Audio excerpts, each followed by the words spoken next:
그렇다고 논술 문제만 드린 게 아니라 그 논술 문제랑 비슷한 수능 문제도 많이 드렸잖아요. 아, 네. 논술 문제랑 비슷한 수능 문제들을 주셨을 때 놀라서 이게 왜 수능 문제지? 하는 문제들이 굉장히 많았습니다. 솔직히 얘기해서. 랑쌤TV 시청자 여러분 안녕하십니까, 랑쌤입니다. 오늘은 2022학년도에 수리논술로 인하대학교 기계공학과에 합격한 제 제자에 대한 이야기를 하려고 합니다. 이 친구가 어떻게 공부를 해서 논술 전형으로 대학에 합격을 할 수 있었는지를 인터뷰를 통해서 여러분들께 정보를 드리려고 하는데요. 잘 들어보시고 여러분들도 이 수리논술과 수능을 어떻게 준비해야지만 이번 2023학년도 입시에서 도움이 될지 한번 같이 들어보시는 거 어떨까요? 인터뷰 들어보시죠. 안녕하세요. 이번에 공익근무하는 중에 수능과 수리논술을 준비해서 인하대학교 기계공학과에 입학한 K군이라고 합니다. 우선은 수리논술을 하게 된 계기가 있을까요? 제가 이번에 공익을 하면서 수능을 봐야 되겠다라는 생각을 했는데 네. 원래 수학하고 과학에 관심이 있어가지고 제가 유리한 전형이 뭐가 있나 생각해봤을 때 수리논술이 꽤 유리한 것 같아서 선택을 했습니다. 그러면은 공부도 집중적으로 수학이랑 과학만 하셨나요? 수학하고 과학을 대부분 집중적으로 했습니다. 요즘 군수라고 해서 군복무를 하면서 공부를 하는 친구들이 많아지고 있는데 K군 같은 경우에는 공익근무를 하면서 공부를 병행했단 말이에요. 어땠어요? 쉽지 않았을 것 같은데. 제가 근무하는 근무지에서는 퇴근 시간도 확실하다 보니까 퇴근 후의 시간은 항상 보장이 되기 때문에 어느 정도 할 수 있다라고 저는 생각을 합니다. 퇴근이 보통 6시쯤이죠? 네, 6시쯤에 보통 퇴근합니다. 그럼 6시부터 몇 시까지 보통 공부를 하셨어요? 때때로 다르긴 한데 보통 11시, 12시까지 공부한 것 같습니다. 주말에는 하루 종일 공부했고요. 아, 네네. 요즘은 군대에서도 6시 이후에는 공부를 할 수 있다고 생각하는데 군대에서도 몸은 힘들어도 충분히 할 수 있는 시간은 있다고 봐도 될까요? 친구 얘기로 들어봤을 때는 할 수 있는 시간이 있다고 생각을 합니다. 핸드폰 사용이 좀 어느 정도 보장이 되다 보니까 네네. 인강도 들을 수 있고 그런 식으로 공부 시간을 자기가 좀 더 확보할 수 있고 공익보다는 불리할 수 있지만 아예 도전 못할 거다라는 건 저는 아니라고 봅니다. 그러면 원래 K군 같은 경우에는 수학이랑 과학에 재능이 있었다고 볼 수 있나요? 완전 못한다고 생각은 안 했었지만 이게 논술이라는 게 결국 고등학교 교과정 속에 있는 거니까 자기가 수학과학에 흥미가 있다는 사람들이면 저는 가능하다고 생각을 합니다. 그러면 조금 더 수학이랑 과학을 공부하는 친구들은 수리논술에 있어서 유리할 수 있다라는 얘기로 네, 들리는데요. 확실히 저는 유리하다고 생각합니다. 근데 제가 K군을 만나서 얘기를 했을 때도 주는 수능이 돼야 된다라는 얘기를 먼저 했었잖아요. 그거에 대해서는 어떻게 생각하세요?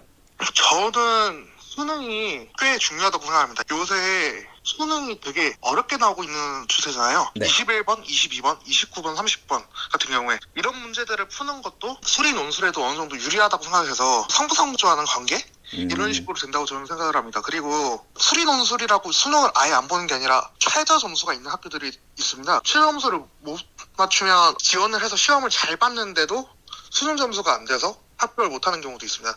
제가 실제로 그랬고요. 그 학교가 건국대학교였죠? 네. 건국대, 경희대, 중앙대. 거기 시험은 솔직히 공부했던 거에서 다 나왔었죠. 솔직히 공부했던 거에서 다 나왔고 꽤 쉽다고 느꼈습니다.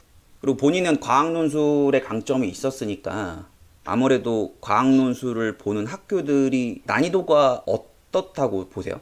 솔직히 과학논술이라는 게 딱 봤을 때 어렵게 느껴지는 이유가 안 풀어봤던 유형이어서 그렇지 문제 난이도 자체는 그렇게 어렵다고 생각하지 않습니다. 그래서 과학을 좀 잘하는 친구들 같은 경우에는 과학논술을 하는 학교를 도전하는 게 훨씬 더 유리하다는 거를 이번에 입시를 하면서도 느꼈죠? 굉장히 유리할 거라고 생각했습니다. 오히려 제한이 많이 걸려있는, 예를 들면 과학논술을 본다든지 최저가 있다든지 이런 학교들이 오히려 더 실질 경쟁률은 적을 수 있다는 말에 동의하시죠? 네. 예. 동의합니다. 그래서 본인도 제한을 많이 걸어두고 썼는데 생각보다 수능 점수가 안 나와서 당황 많이 했잖아요. 네. 당황 많이 했습니다. 실질적으로 모의고사 연습을 많이 못한 거에 있어서 그거에 대한 연습 부족, 실전 경험 부족 그런 게 크게 오던가요, 수능에서? 모의고사를 제가 실제로 논술 준비한다고 그렇게 많이 풀질 않았고, 제가 외국고를 나온 관계상 수능을 처음 봅니다. 그러다 보니까 수능이 어떻다 이런 거를 제가 잘 몰랐기 때문에 네. 실질적으로 굉장히 현장에서 당황을 했고, 이게 실전 경험이 되게 중요했던 것 같습니다.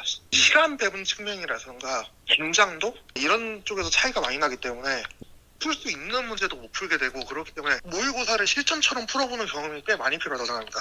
그래서 저랑 수업을 하면서 제가 수능에 강조를 많이 했죠. 처음에는 논술만 가지고 대학을 가려고 했는데 그게 쉽지 않다라는 것을 본인이 어느 선부터 느끼면서 같이 공부를 병행을 했잖아요. 제가 했던 논술이 어땠어요?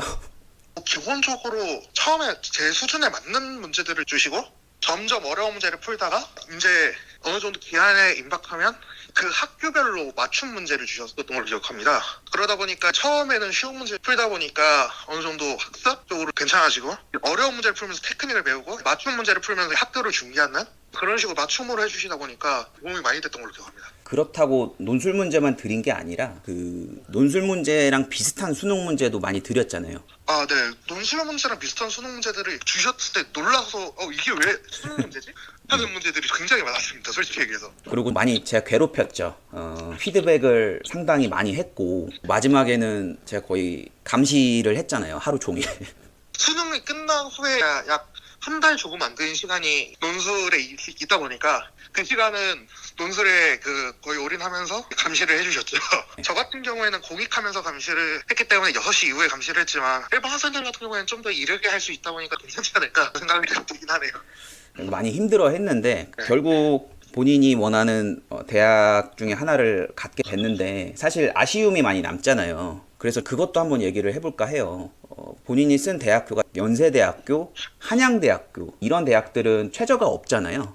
그래서 시험을 봤을 때의 느낌과 결과를 받아들였을 때 느낌의 차이를 한번 얘기를 해줬으면 좋겠어요. 연세대학교 같은 경우에 제가 문제를 딱 봤을 때 한 문제 같은 경우에는 이거 굉장히 어려워서 내가 손을 안 대는 게 낫겠는데? 라고 생각한 문제가 하나 있었고요. 그리고 나머지 문제는 풀만 하겠는데 하고 다 풀었었던 걸로 기억합니다. 네. 근데 의외로 물리는 너무 쉬운데? 전년도 대비 문제가 쉽게 나왔는데? 약간 이런 생각이 들었고 그랬었습니다. 그래서 저희가 행복회로를 많이 돌렸죠.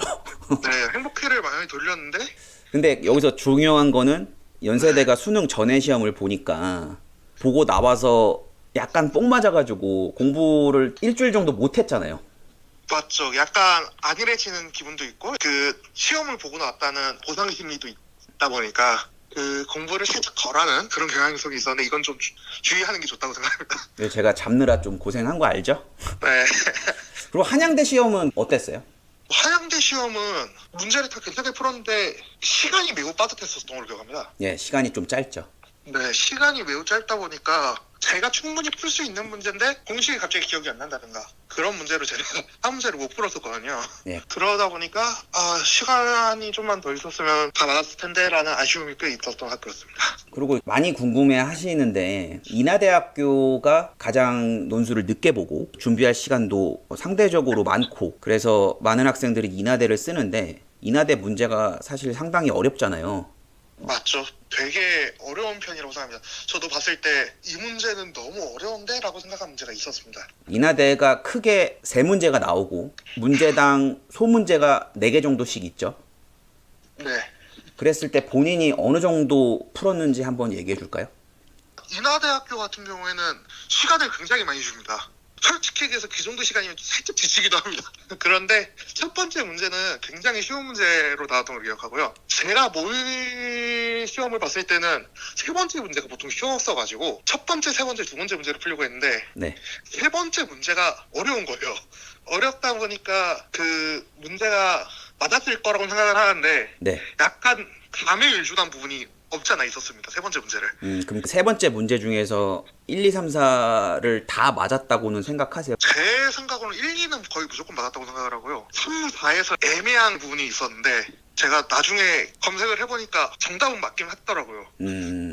그리고 두 번째 문제는 그럼 어떻게 해결했어요? 두 번째 문제 같은 경우에는 문제 자체가 그렇게 어렵게 나오진 않았는데 문제 이해 능력? 네네. 제가 문제를 이해를 못해가지고 난처하다라는 감정이 느껴졌습니다.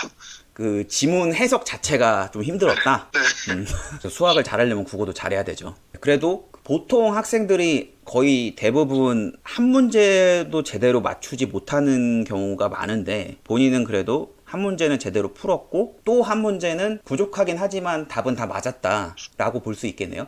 아, 네. 그리고 마지막 두 번째 문제는 어느 정도 포기를 했고 인하대 논술이 이 정도면은 합격을 할 수 있다라는 것을 간접적으로 알 수가 있네요. 모든 문제를 다 맞추려고 하는 게 아니라 전략적으로 풀 수 있는 문제를 제대로 정확하게 푸는 게 중요했군요. 아, 네. 시간을 굉장히 많이 주고 시험 문제가 어렵다 보니까 보는 인원들이 많아도 저가 모르면 남도 모른다 그런 느낌이라고 생각을 합니다.